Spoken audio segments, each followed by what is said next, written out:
حضرت عبداللہ ابن مبارک رضی اللہ تعالیٰ عنہ بہت بڑے محدث ہیں، حضرت امام مالک کے شاگرد ہیں، ان کا ارشاد گرامی ہے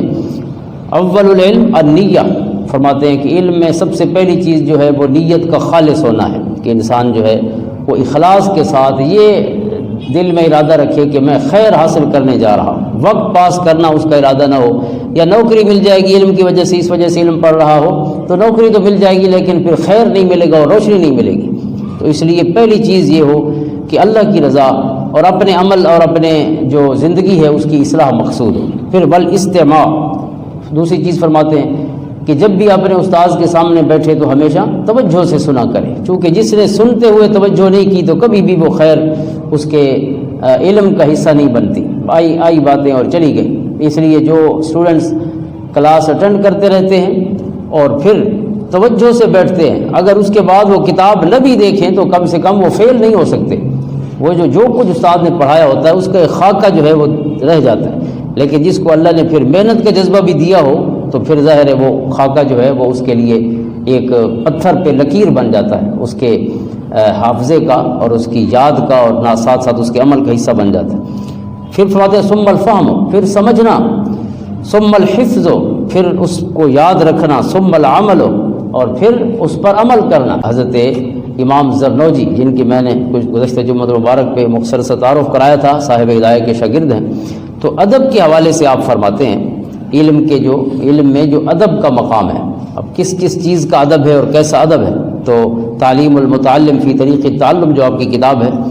اسی میں یہ کلمات ہیں۔ فرمایا اعلم بان طالب العلم لا ینال العلم ولا ينتفع به الا بتعظیم العلم واہلہ وتعظیم الاستاذ وتوقیرہ، فرماتے ہیں کہ یاد رکھو کہ اس وقت تک طالب علم کو کوئی خیر نہیں مل سکتا۔ اب یہ طالب علم، ہم تو خصوصاً دینی تعلیم کی بات کر رہے ہیں، لیکن یہ باتیں عموماً جو ہمارے دوست احباب پیشہ سیکھتے ہیں کسی استاذ کے پاس بیٹھ کے، چاہے وہ میکینک بن رہے ہوں، چاہے وہ کوئی اور مختلف شعبے ہیں، کارپینٹر ہے، تو وہاں بھی یہ ساری چیزیں لاگو ہوں گی اگر آپ نے کوئی خیر حاصل کرنا ہے تو۔ بہرحال یہ جو ہمارا دین کا علم ہے اس میں تو یہ بالکل پری ریکویزٹس ہیں، اس میں تو یہ شرائط ہیں، اس کے علاوہ تو وہ خیر بن ہی نہیں سکتا آپ کا علم۔ آپ کی معلومات میں تو اضافہ ہو سکتا ہے لیکن آپ کا علم، وہ جو آپ کا عمل بدلے اور آپ کے لیے روشنی بنے اور آپ کے ساتھ والوں کے لیے خیر کی راہیں کھولے، وہ نہیں بن سکتا۔ تو فرمایا علم اس وقت تک نہیں انسان کو حاصل ہو سکتا اور نہ وہ خود اس سے فائدہ اٹھا سکتا ہے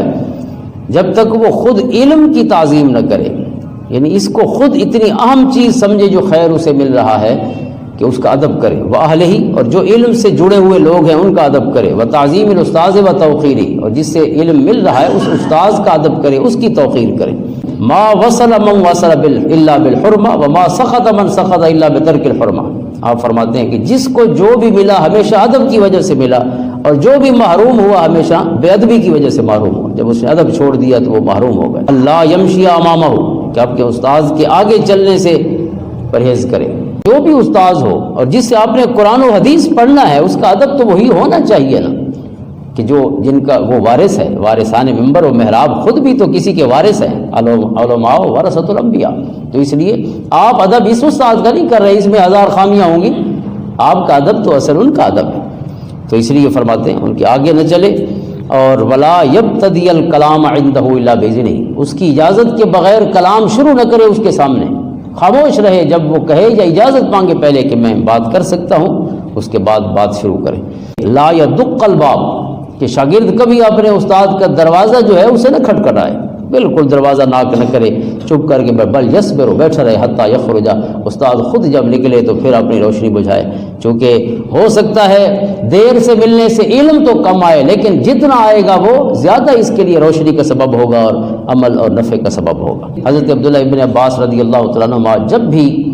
کسی صحابی سے علم حاصل کرنے جاتے، چونکہ آپ چھوٹے تھے حضور کے وصال کے وقت، تو آپ کا سارا علم جو ہے وہ چند سال جو حضور کی صحبت میں گزرے، اس کے بعد جو خیر کا علم ہے وہ یا حضرت علی المرتضیٰ رضی اللہ تعالیٰ نے حاصل کیا، یا حضرت ابی بن کعب سے حاصل کیا، یا حضرت عمر رضی اللہ تعالیٰ نے حاصل کیا، یا حضرت ابوبکر صدیق رضی اللہ، جو کبار صحابہ تھے جن کی عمر 50 سے زیادہ تھی حضور کے وصال کے وقت، انہیں کبار میں شمار کیا جاتا ہے، بڑے عمر کے صحابہ، تو ان سے علم حاصل کرتے رہے۔ تو آپ حضرت ابی بن کعب کے دروازے پر جاتے حدیث پڑھنے کے لیے، آپ سے علم سیکھنے کے لیے، تو کبھی آپ نے دروازہ ناک نہیں کیا، نہ آواز کی دروازے پر، خاموش بیٹھے رہتے، اور فرماتے ہیں وہاں سے سواریاں گزرتی، گھوڑے گزرتے، لوگوں کے مویشی گزرتے، لوگ گزرتے، اور جیسے ہوتا ہے کہ وہ نیچے گرد و غبار جو ہے وہ اڑتی رہتی، تو فرماتے ہیں اکثر جو ہے وہ میرے کپڑوں اور میرے چہرے پہ بھی گرد مسلسل بیٹھنے کی وجہ سے ہو جاتی۔ تو جب وہ تشریف لاتے اپنی مرضی سے تو مجھے دیکھ کے فرماتے کہ آپ تو اللہ کے رسول صلی اللہ علیہ وسلم کے چچا کے لڑکے ہیں اور اہل بیت کا حصہ ہے، تو مجھے آواز دے کے بلایا کیوں نہیں ہے؟ مجھے اکثر کہتے کہ مجھے آواز دے دیا کرو یا کوئی دروازہ ناک کر دیا کرو۔ فرماتے ہیں میں عرض کرتا کہ اللہ نے جو کہا ہے کہ آواز نہیں دینی، آواز دینے والے کملے ہیں۔ اللہ فرماتے لا یعقلون، تو میں تو عقل اور علم کی دولت لینے آیا ہوں، تو جب ادب ہی نہیں ہوگا تو اللہ کے کاغذوں میں تو لا یعقلون کی فہرست میں ہوگا۔ اس لیے جو ادب اللہ کے رسول صلی اللہ علیہ وسلم کا ہے، جہاں سے اللہ کے رسول کی خیرات ملے،